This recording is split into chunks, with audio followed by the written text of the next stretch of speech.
Good morning, everybody. I, Dr. Amandeep, welcome you all.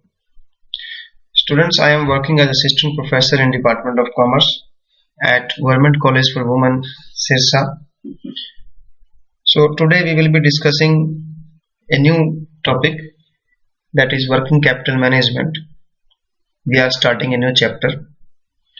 So today we will be discussing three main topics which will be the learning objective. सबसे पहले हम लोग देखेंगे कि working capital का meaning क्या है, वर्किंग कैपिटल की नेचर क्या है, एंड लास्ट में हम देखेंगे कि वर्किंग कैपिटल कितने तरह की होती है, types of working capital. After discussing the topics you will be able to understand the meaning, nature and types of working capital. So student, what is the meaning of working capital management? Students, अगर आपको याद हो तो मैंने आपको बताया था कि फाइनेंशियल मैनेजमेंट जब हमने स्टार्ट की थी उस टाइम मैंने आपको बताया था कि फाइनेंशियल मैनेजमेंट के स्कोप में तीन मेन डिसीजन हम लोग लेते हैं. सबसे पहला डिसीजन हमारा होता है इन्वेस्टमेंट डिसीजन. दूसरा डिसीजन हमने लिया था फाइनेंसिंग, कि आप कहां कहां से पैसा लोगे, किस रेशियो में लोगे, डेट इक्विटी. और फिर हमने लास्ट डिसीजन लिया था डिविडेंड डिसीजन. तो गाइस, सबसे पहले जो डिसीजन था वो था इन्वेस्टमेंट डिसीजन. और इस इन्वेस्टमेंट डिसीजन के अंदर हम दो तरह की एसेट्स को लेके चलते हैं, फिक्स एसेट्स या लॉन्ग टर्म एसेट्स, और दूसरा करंट एसेट्स. तो फिक्स एसेट्स हम लोग कौन सी इन्वेस्टमेंट करेंगे, फिक्स एसेट्स में कौन कौन सी एसेट्स के अंदर हम लोग इन्वेस्ट करेंगे, उसके लिए हमने एक टेक्निक लगाई थी, that was capital budgeting technique, अगर आप लोगों को याद हो. इसमें हम लोगों ने कुछ टेक्निक्स डिस्कस की थी, accounting rate of return, payback method, IRR, NPV और प्रॉफिटेबिलिटी इंडेक्स. तो फिक्स एसेट्स को मैनेज करने के लिए हमारे पास कैपिटल बस्टिंग टेक्निक है. अब बारी आती है करंट एसेट्स की. करंट एसेट्स को मैनेज करने के लिए हमारे पास एक तरीका है, वो है वर्किंग कैपिटल मैनेजमेंट. तो यही आज हम लोग डिस्कस करेंगे कि आपकी जो वर्किंग कैपिटल है, जिसको हम करंट एसेट्स भी बोल देते हैं या शॉर्ट टर्म एसेट्स बोल देते हैं, उनको मैनेज करने के लिए हमारे पास एक नया चैप्टर है, that is working capital management. तो हम लोग वर्किंग कैपिटल को, जिसको हम करंट एसेट्स, करंट लायबिलिटीज भी लेते हैं उसमें, उसको हम डिस्कस करेंगे. तो वर्किंग कैपिटल जो है वो एक इंपॉर्टेंट टॉपिक है फाइनेंशियल मैनेजमेंट का. तो वर्किंग कैपिटल के अंदर अगर आप देखोगे तो क्या क्या आता है, वो आपका कैश हो गया, बैंक बैलेंस हो गया, इसके अलावा आपका स्टॉक है, डेटर्स हैं. सो वो short term assets which will be converted into cash with in 1 year. एक साल के अंदर अंदर उन सब एसेट्स को जिससे आप कैश में कन्वर्ट कर सकते हो, उसको हम करंट एसेट्स या शॉर्ट टर्म एसेट बोलते हैं. और वर्किंग कैपिटल के अंदर हम इन्हीं को देखते हैं. तो फिक्स एसेट्स जो होती हैं वो लॉन्ग टर्म के लिए चाहिए होती हैं, और वर्किंग कैपिटल जो होती है वो शॉर्ट टर्म के लिए और फिक्स एसेट्स को चलाने के लिए. देखिए स्टूडेंट्स, फिक्स एसेट्स जो हैं वो बिजनेस के लिए बहुत जरूरी हैं, क्योंकि बिजनेस को जो प्रॉफिट मिलता है वो मेनली फिक्स एसेट्स के कारण ही मिलता है, क्योंकि फिक्स एसेट्स को यूज करने पे आप क्या करते हो, प्रोडक्शन कर पाते हो. बट फिक्स एसेट्स को ऑपरेट करने के लिए, डे टू डेज एक्टिविटीज को चलाने के लिए आपको कौन सी वर्किंग कैपिटल चाहिए, कौन सी कैपिटल चाहिए होती है, दैट इज वर्किंग कैपिटल. तो वर्किंग कैपिटल के कारण ही आप फिक्स एसेट्स को भी यूज एफिशिएंटली कर पाते हो. अब बात आती है कि मेन ऑब्जेक्टिव क्या है, what is the main objective of working capital. Working capital का जो मेन ऑब्जेक्टिव, मैनेजमेंट का मेन ऑब्जेक्टिव जो है वो है डिटरमाइन करना optimum amount of working capital, कि आपको कितनी वर्किंग कैपिटल चाहिए बिजनेस को चलाने के लिए, उसको डिटरमाइन करना. That is the main concept of working capital management. तो हम लोग जो भी प्रैक्टिस करेंगे, जो भी टेक्निक लगाएंगे, जो भी मेथड्स यूज करेंगे उस सब का एक ही ऑब्जेक्टिव है कि किस तरह से हम optimum amount of working capital decide कर पाए। अब बात करते हैं वर्किंग कैपिटल के मीनिंग की, कि वर्किंग कैपिटल का मीनिंग क्या है। There are two concepts of working capital, दो कंसेप्ट्स की बात होती है। पहला कंसेप्ट है gross working capital concept. Gross working capital concept में हम वर्किंग कैपिटल में क्या लेते हैं, और दूसरा कंसेप्ट है नेट वर्किंग कैपिटल कंसेप्ट। इन दोनों को हम वन बाय वन देखेंगे। ग्रॉस वर्किंग कंसेप्ट जो है वो क्या कहता है, according to this concept working capital means gross working capital. Working capital का मीनिंग क्या है, वर्किंग कैपिटल हम किसको बोलते हैं, ग्रॉस वर्किंग कैपिटल को। तो ग्रॉस वर्किंग कैपिटल क्या है, total of all the current assets of the business. Business के अंदर जितने भी करंट एसेट्स हैं उनके टोटल को हम क्या बोलेंगे, gross working capital. It means liabilities का कोई जिक्र नहीं है, करंट लाइबिलिटीज का, सिर्फ और सिर्फ करंट एसेट्स को क्या बोला जा रहा है, वर्किंग कैपिटल। तो gross working capital will be equal to total current assets. This is the concept of gross working capital. अब बात ये आती है कि ग्रॉस वर्किंग कैपिटल के आर्गुमेंट्स क्या क्या है। कुछ इसके आर्गुमेंट्स हैं इसकी फेवर के अंदर कि ग्रॉस वर्किंग कैपिटल कंसेप्ट जो है वो क्यों अच्छा है। आपने क्या कहा, gross working capital is equal to total of current assets. तो इस करंट एसेट्स को ही आप वर्किंग कैपिटल बोल रहे हो। ऐसा क्यों बोल रहे हो, इसके फेवर में कुछ आर्गुमेंट्स हैं, कुछ पॉइंट्स हैं। सबसे पहला पॉइंट है सिंबल का। तो राइटर का कहना है कि जिस तरह आप फिक्स एसेट्स को आप सिंबल मानते हो फिक्स कैपिटल का, तो आप जब फिक्स कैपिटल की बात करते हो तो आप फिक्स एसेट्स की बात करते हो। इसी तरह करंट एसेट्स का भी क्या मतलब होना चाहिए, वर्किंग कैपिटल। जिस तरह आप फिक्स एसेट्स को फिक्स कैपिटल बोलते हो, तो राइटर कह रहा है उसी तरह करंट एसेट्स को भी आप वर्किंग कैपिटल बोल सकते हो। सेकंड पॉइंट, सेकंड आर्गुमेंट क्या है, एक्विजिशन ऑफ फंड्स। देखिए, जब भी आप कोई फंड एक्वायर करते हो, चाहे लॉन्ग टर्म से चाहे शॉर्ट टर्म से, तो उसका मतलब होता है कि आपकी जो वर्किंग कैपिटल है वो इंक्रीज हो रही है, मतलब करंट एसेट्स इंक्रीज हो रही है। तो अगर आपने फंड कहीं से भी लिया है तो इससे क्या फर्क पड़ता है, हो तो आपकी करंट एसेट इंक्रीज रही है। मान लो आपने 10 लाख रुपए लिए हैं तो कैश आ रहा है आपके पास, अब कैश आ रहा है तो करंट एसेट्स बढ़ रही है। तो ये स्टेटमेंट प्रूव क्या कर रही है कि ये कंसेप्ट सही है। अगर आप कोई भी फंड लेते हो तो उससे आपकी वर्किंग कैपिटल बढ़ती है। Third point, day to day operations को चलाने के लिए आपको करंट एसेट्स की जरूरत होती है। You require current assets. Current assets से ही आप अपने डे टू डे ऑपरेशन चलाते हो। जैसे आपको कैश चाहिए, स्टॉक चाहिए, डेटर्स को आपने उधार दिया है, मार्केटेबल सिक्योरिटीज है, इन सब चीजों से ही आपका बिजनेस चलता है, डे टू डे एक्टिविटीज।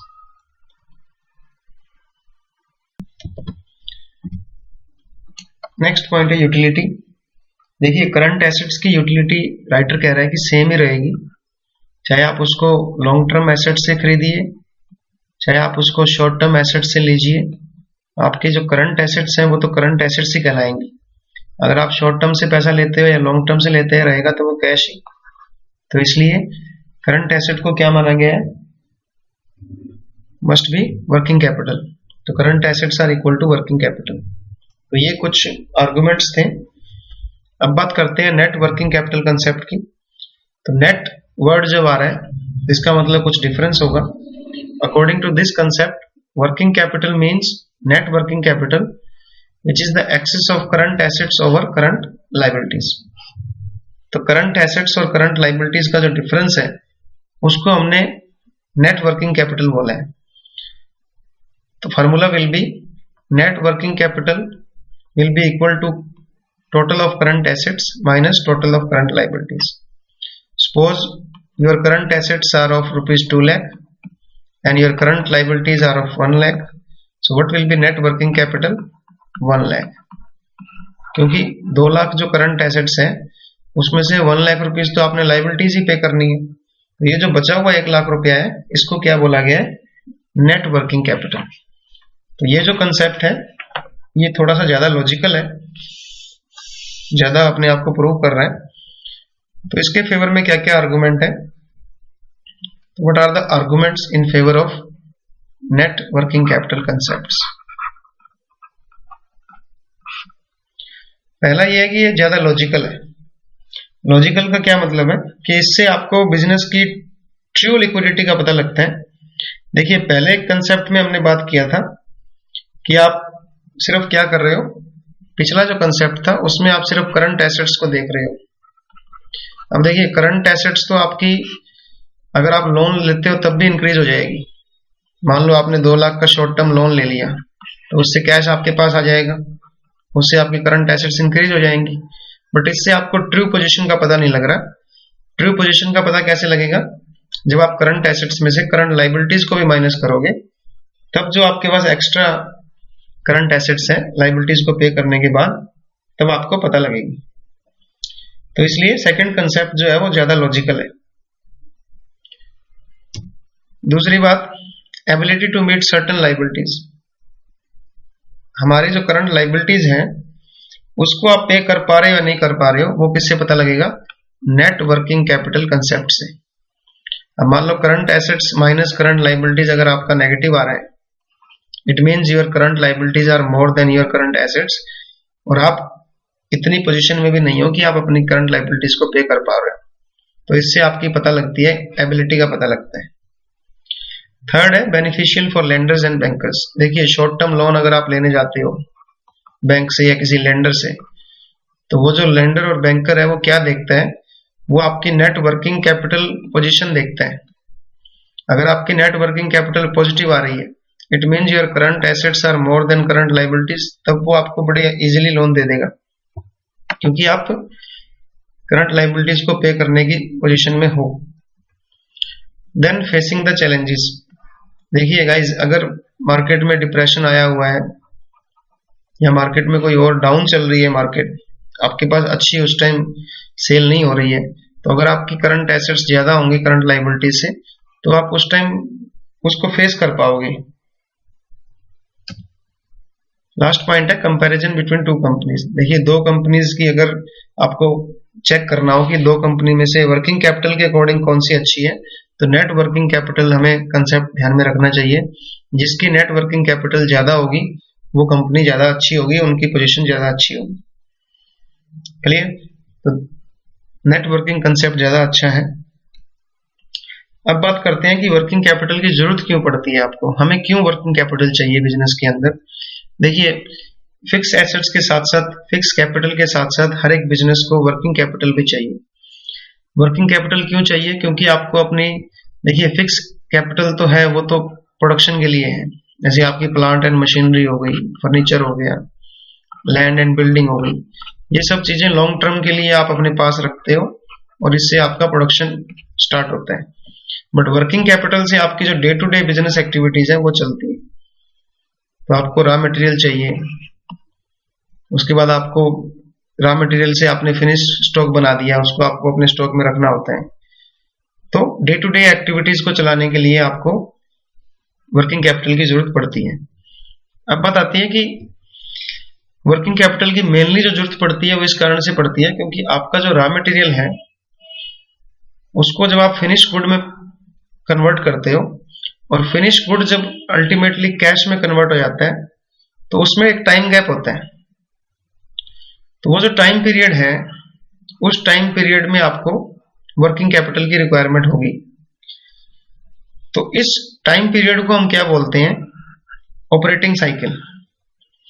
देखिए राइटर क्या कहना चाह रहा है, राइटर कह रहा है कि आप जिस टाइम रॉ मटेरियल लेते हो और रॉ मटेरियल लेने से लेकर के जब आप इसको बेच करके फिनिश गुड आपने बना दिया, रॉ मटेरियल से आपने फिनिश गुड बना दिया, फिनिश गुड को आपने बेचा, तुरंत आपको कैश मिलेगा नहीं क्योंकि आप क्या करोगे, उधार में दोगे, तो डेटर्स क्रिएट होंगे। डेटर्स फाइनली आपको लास्ट में क्या देंगे, कैश मिलेंगे। तो रॉ मटेरियल से लेकर के कैश मिलने तक का जो पीरियड है उसको बोलते हैं ऑपरेटिंग साइकिल। कितना टाइम पीरियड आपको लग रहा है, तुरंत तो आपको मिलेगा नहीं। तो ये ऑपरेटिंग साइकिल जितना लंबा होगा उतनी ही ज्यादा आपको वर्किंग कैपिटल चाहिए। तो ये जितना छोटा होगा उतनी ही कम आपको वर्किंग कैपिटल चाहिए। क्यों? क्योंकि आपका पैसा जो है वो रॉ मटेरियल में फंस गया, पहले में लगा हुआ है, फिर वो फिनिश गुड के तौर पे वो स्टॉक के रूप में पड़ा है गोदाम के अंदर, फिर वो डेटर के पास रुका पड़ा है, अल्टीमेटली फिर आपको डेटर से कैश मिलेगा। तो यहाँ रॉ मटेरियल से लेकर के और कैश मिलने तक का टाइम पीरियड जो है, उस टाइम पीरियड में आपका पैसा फंसा हुआ है, इसलिए आपको वर्किंग कैपिटल की जरूरत पड़ती है। I hope you got the point. अब देखिए ऑपरेटिंग साइकिल होता क्या है। एक मैन्युफैक्चरिंग कंसर्न है जो रॉ मटेरियल से कुछ गुड्स बना रही है। तो ऑपरेटिंग साइकिल का मतलब क्या होता है? देखिए ऑपरेटिंग साइकिल का मतलब ये होता है कि आप कहां से कैसे स्टार्ट कर रहे हो और फिर कैसे उसको कन्वर्ट करते हो गुड्स के अंदर, और अल्टीमेटली कैसे वापस आपको पैसा मिलता है। तो ऑपरेटिंग साइकिल जो है उसके अंदर 5 फेजेस होते हैं। There are 5 phases which are involved in operating cycle. सबसे पहले आप कैश को कन्वर्ट करते हो रॉ मटेरियल में। इसका मतलब स्टार्टिंग में आपको कैश चाहिए, आज आपके पास कुछ कैश पड़ा है, उससे आप क्या खरीदते हो? Raw material. रॉ मटेरियल से आप क्या करते हो? रॉ मटेरियल को कन्वर्ट करते हो वर्क इन प्रोग्रेस के अंदर। वर्क इन प्रोग्रेस मीन्स जो प्रोडक्ट अभी बीच में बन के तैयार हो गए हैं पर अभी तक पूरा तैयार नहीं हुआ है। फिर वर्क इन प्रोग्रेस से वो कहा जाता है फिनिश गुड्स के अंदर। अब आपका माल तैयार हो गया है, अब आपका माल तैयार होकर के कहां जाएगा? आपने डेटर को बेच दिया तो वो ट्रेड रिसीवेबल बन जाएगा। इसका मतलब क्रेडिट सेल आपने की है, क्योंकि सारी सेल आपकी नगद नहीं होती, तो वो क्या बन गया? बिल रिसीवेबल या trade receivable. Ultimately trade receivable से किस में कन्वर्ट हो जाएगा? कैश। तो कहने का मतलब यह है कि 5 फेजेस होते हैं जहां पे आपका रॉ मटेरियल जो है, आपने सबसे पहले रॉ मटेरियल लिया, raw material work in progress में कन्वर्ट हुआ, वर्क इन प्रोग्रेस से वो फिनिश गुड्स में कन्वर्ट हुआ, फिनिश गुड्स से वो डेटर्स के पास चला गया, उन्होंने पैसे अभी तक दिए नहीं है, अल्टीमेटली वो पैसे देंगे। तो ये जो प्रोसेस है इसको हम बोलते हैं ऑपरेटिंग साइकिल। अब ऑपरेटिंग साइकिल जो होता है वो कैश से स्टार्ट होता है और अल्टीमेटली कैश पे खत्म होता है। ये पीरियड जितना लंबा होगा यहाँ रॉ मटेरियल से लेकर के कैश रिसीव होने तक, उतना ही ज्यादा आपको वर्किंग कैपिटल चाहिए, क्योंकि आपको पैसों की जरूरत पड़ती है। पैसों की जरूरत कहां पड़ेगी? पहले तो आपने रॉ मटेरियल में पैसे खर्च दिए, फिर आपने वर्क इन प्रोग्रेस में उसको गोदाम में लगा दिया, फिर वो गोदाम से वो फिनिश गुड्स में बनने के लिए पड़ा हुआ है, फिर यहाँ पे आपको डेटर्स को उन्होंने पेमेंट नहीं किया आपको। तो इस पीरियड के दौरान आपको पैसे चाहिए, क्योंकि आपको लगातार और रॉ मटेरियल भी चाहिए, फिर लगातार वो और डेटर्स भी आपके बनते रहेंगे। तो इस दौरान आपको काफी पैसा चाहिए ताकि आप उसको बिजनेस को चलाते रहें। तो टाइम चाहिए, ऑपरेटिंग साइकिल में टाइम लगता है, इसलिए वर्किंग कैपिटल की हमें जरूरत पड़ती है करंट एसेट्स की फॉर्म में, क्योंकि आपको रॉ मटेरियल भी रखना है। क्योंकि रॉ मटेरियल अगर आप और नहीं लोगे, अगर वेट करते रहोगे पेमेंट का, तो फिर वो रॉ मटेरियल के बिना प्रोडक्शन रुक जाएगा। आपको स्टॉक भी रखना पड़ेगा कुछ ना कुछ, ताकि अगर कोई डिमांड आती है एकदम अचानक से तो वो भी आप पूरी कर दो। फिर आपको फिनिश गुड्स जो है उनको उधार में भी देना पड़ेगा, क्योंकि कंपटीशन इतना है कि आपको उधार भी करनी पड़ती है। अल्टीमेटली फिर आपको कैश मिलता है। This is called operating cycle. तो ऑपरेटिंग साइकिल के होने की वजह से ही आपको वर्किंग कैपिटल की जरूरत पड़ती है। तो इस तरह से हम समझ सकते हैं कि आप इसको एज ए प्रोसेस देखिए। सबसे पहले कैश होता है, कैश से वो रॉ मटेरियल में कन्वर्ट करते हो आप कैश को, मतलब आपको सबसे स्टार्टिंग में कैश चाहिए, उससे आपने रॉ मटेरियल लिया, रॉ मटेरियल को आपने वर्क इन प्रोग्रेस में चेंज कर दिया, वर्क इन प्रोग्रेस से वो फिनिश गुड्स में परिवर्तन हो गया, अल्टीमेटली वो आपने जो उधार बेचा है उससे आपके डेटर्स बन गए, लास्ट में वो पेमेंट करेंगे, फिर आपको कैश मिल जाएगा। तो इस तरह से ये पूरा चलता रहता है चक्कर। ये 5 स्टेप आपके जो हैं ये घूमता रहता है, कैश मिलता रहता है, फिर रॉ मटेरियल खरीदते रहते हैं, तो यूं चक्कर घूमता रहता है। इसलिए आपको वर्किंग कैपिटल की जरूरत होती है, क्योंकि बिजनेस के अंदर क्या होता है, एक ऑपरेटिंग साइकिल होता है। वो ऑपरेटिंग साइकिल क्या है? रॉ मटेरियल से लेकर के दोबारा कैश मिलने तक का जो टाइम है उसको हम क्या बोलते हैं? Operating cycle. इसलिए हमें वर्किंग कैपिटल की जरूरत पड़ती है, क्योंकि हमारे ऑपरेटिंग साइकिल में हमें इन सारी चीजों को देखना होता है। अब बात करते हैं कि वर्किंग कैपिटल कितने टाइप की होती है। ये तो हमने देख लिया कि वर्किंग कैपिटल जो है बिजनेस में चाहिए होती है, क्योंकि वर्किंग ऑपरेटिंग साइकिल बिजनेस के अंदर होता है। फिर भी वर्किंग कैपिटल जो है वो ऐसा नहीं है कि एक बार अगर आपका साइकिल कंप्लीट हो गया तो आपको फिर नहीं चाहिए, क्योंकि ऑपरेटिंग साइकिल जो हमने देखा, ये जो पीछे ऑपरेटिंग साइकिल है, ये कंटिन्यूस एक्टिविटी है, लगातार बिजनेस चलता रहता है, तो इसलिए हमें भी लगातार वर्किंग कैपिटल की जरूरत पड़ती रहती है। रॉ मटेरियल खरीदने के लिए, फिनिश गुड्स स्टॉक में रखने के लिए, डेटर्स को उधार देते रहने के लिए हमें वर्किंग कैपिटल चाहिए होती है। फिर भी जो वर्किंग कैपिटल का अमाउंट है वो हम इस तरह नहीं है कि एक बार डिसाइड कर लेंगे उतना ही रहेगा, बल्कि ये चेंज होता रहता है। तो फिर हम देख सकते हैं कि वर्किंग कैपिटल के जो टाइप्स हैं उसको हम दो तरीके से अब देखेंगे। पहला है on the basis of concept और दूसरा है on the basis of its need. देखिए, on the basis of concept जो हमने अभी डिस्कस किया था, वर्किंग कैपिटल टू टाइप्स की होती है, ग्रॉस वर्किंग कैपिटल और सेकंड था net working capital. Gross working capital क्या था? करंट एसेट्स के इक्वल था, और नेट वर्किंग कैपिटल क्या था? Current asset minus current liabilities. ये हमने कर लिया। अब दूसरा जो on the basis of need, हम वर्किंग कैपिटल को टू पार्ट्स में डिवाइड कर सकते हैं दोस्तों। पहला है परमानेंट वर्किंग कैपिटल और दूसरा है टेम्परेरी वर्किंग कैपिटल। इन दोनों को हम अब देखेंगे। परमानेंट वर्किंग कैपिटल का क्या मीनिंग है? देखिए, वर्किंग कैपिटल कह लो या करंट एसेट्स कह लो, ये टाइम टू टाइम फ्लक्चुएट होता रहता है। फिर भी डे टू डे ऑपरेशंस को चलाने के लिए, ताकि कोई मुसीबत ना आए, कोई हमें बाधा ना आए, एक minimum level of current assets हमें चाहिए। तो परमानेंट वर्किंग कैपिटल क्या है? मिनिमम तो आपको हमेशा चाहिए। मिनिमम रॉ मटेरियल चाहिए आपको, जो हमेशा आपके पास होना चाहिए। Minimum work in progress, minimum finish goods, clear, और मिनिमम कैश। कुछ ना कुछ कैश आपके पास हमेशा होना चाहिए। एक मिनिमम कैश हमेशा आपके पास होना चाहिए। फिनिश गुड्स जो है हमेशा आपके गोदाम में तैयार रहना चाहिए। रॉ मटेरियल आपको हमेशा कुछ ना कुछ हमेशा अपने पास रखना चाहिए। तो इन सब कुछ अगर आप अक्यूमुलेट करोगे, इकट्ठा करोगे, तो वो क्या हो जाएगा? That amount will be permanent working capital. तो ये जो करंट एसेट्स है, मिनिमम करंट एसेट है, इसको हम बोलेंगे रेगुलर वर्किंग कैपिटल या परमानेंट वर्किंग कैपिटल। और परमानेंट वर्किंग कैपिटल जो है, अब आपको पता है ये हमेशा ही आपको चाहिए, तो ये हमेशा लॉन्ग टर्म सोर्सेज से आपको लेना चाहिए। क्लियर? तो परमानेंट वर्किंग कैपिटल क्या है? A certain minimum level of raw material, work in progress, finish goods and cash must be maintained on a continuous basis. और परमानेंट वर्किंग कैपिटल जो है वो हमेशा long term sources of finance से आपको लेना चाहिए, क्योंकि ये परमानेंट है, ये हमेशा ही आपके पास रहेगा, तो इसको लॉन्ग टर्म सोर्सेज से आप ले लीजिए। जैसे इक्विटी कैपिटल हो गया, डिवेंचर हो गया, लॉन्ग टर्म लोन हो गया, इससे हमेशा आपको लेना है। दूसरा आता है टेम्परेरी वर्किंग कैपिटल। देखिए, जो अमाउंट परमानेंट लेवल से ऊपर का अमाउंट होता है उसको हम बोलते हैं टेम्परेरी अमाउंट या फ्लक्चुएटिंग अमाउंट, क्योंकि बिजनेस के अंदर क्या है, सीजनल चेंजेस आते रहते हैं। कुछ एक प्रोडक्ट्स की डिमांड जो है वो ज्यादा होती है कुछ टाइम के लिए। अगर आपकी डिमांड जो है वो कुछ टाइम के लिए ज्यादा है, तो परमानेंट जो वर्किंग कैपिटल है उससे अगर फालतू आपको लेना पड़ रहा है, ज्यादा लेना पड़ रहा है, तो वो उसको हम क्या बोलेंगे? फ्लक्चुएटिंग। क्योंकि पीक सीजन के अंदर आपकी डिमांड बढ़ती है, आपको ज्यादा स्टॉक चाहिए, ज्यादा उधार आप करते हो, ज्यादा डेटर्स आपके हो जाते हैं। तो वर्किंग कैपिटल जो आपको एडिशनल वर्किंग कैपिटल चाहिए जो आपको, तो टेम्परेरी वर्किंग कैपिटल को क्या बोल सकते हैं? Additional working capital. ये एडिशनल क्यों है? क्योंकि परमानेंट तो आपके पास ऑलरेडी है। अब आपको एडिशनल क्यों चाहिए?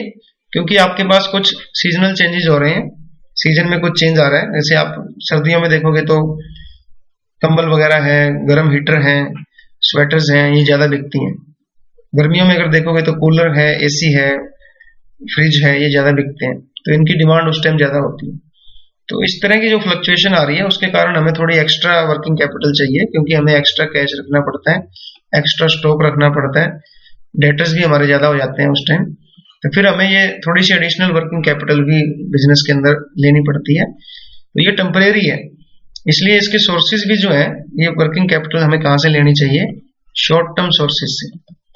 शॉर्ट टर्म लोन ले लिया, बैंक से थोड़े टाइम के लिए लोन ले लिया, जब भी आपको इसकी जरूरत नहीं होगी आप वापस कर दोगे। That is the meaning of temporary working capital. तो जो परमानेंट लेवल से ऊपर का जो वर्किंग कैपिटल होता है, amount which is over and above the permanent level of working capital is known as temporary working capital. तो टेम्परेरी वर्किंग कैपिटल जो है वो short term sources of finance से लेना चाहिए, जैसे शॉर्ट टर्म लोन हो गया। अब इसके ग्राफ की बात करते हैं। ये ग्राफ आप देख रहे हो, ये आपका टाइम है और यहाँ पे आपकी वर्किंग कैपिटल का अमाउंट है। तो मैंने बात की थी परमानेंट वर्किंग कैपिटल की, तो परमानेंट वर्किंग कैपिटल यहाँ ये आपका सीधी पैरेलल लाइन जो है वो परमानेंट है। तो ये आपको वर्किंग कैपिटल हमेशा चाहिए, इतनी वर्किंग कैपिटल, मान लो ये वर्किंग कैपिटल 2 लाख रुपीज है, तो यहाँ 2 लाख रुपीज आपको हमेशा वर्किंग कैपिटल चाहिए, इसको हम बोलते हैं परमानेंट वर्किंग कैपिटल। तो ये जो ऊपर है ये फ्लक्चुएटिंग वर्किंग कैपिटल है, कभी ये कम हो रही है कभी ज्यादा हो रही है। तो यहाँ पे आपको ये इस टाइम पे ज्यादा वर्किंग कैपिटल चाहिए, यहाँ कोई वर्किंग कैपिटल नहीं चाहिए। तो ये वाली जो कैपिटल है ये आप कहां से लोगे, शॉर्ट टर्म सोर्सेज से, इसको हम बोलेंगे एक्स्ट्रा वर्किंग कैपिटल जो आपको चाहिए। और ये वाली जो कैपिटल हमेशा है ये कहां से लेंगे, परमानेंट लॉन्ग टर्म सोर्सेज से, क्योंकि ये हमें हमेशा के लिए चाहिए, हमेशा इतनी तो हमें रखनी है। तो ये जो ऊपर वाली है इसको हम बोलेंगे, ये कम ज्यादा हो रही है, इसको हम बोलेंगे टेम्परेरी। और ये जो हमें नीचे परमानेंट है ये हम बोल देंगे परमानेंट वर्किंग कैपिटल। अब इसको टोटल को हम बोलेंगे टोटल वर्किंग कैपिटल। टोटल कितनी चाहिए आपको, इतनी चाहिए। ये जो है ये परमानेंट है और ये जो पोर्शन है ये कौन सा है, टेम्परेरी से।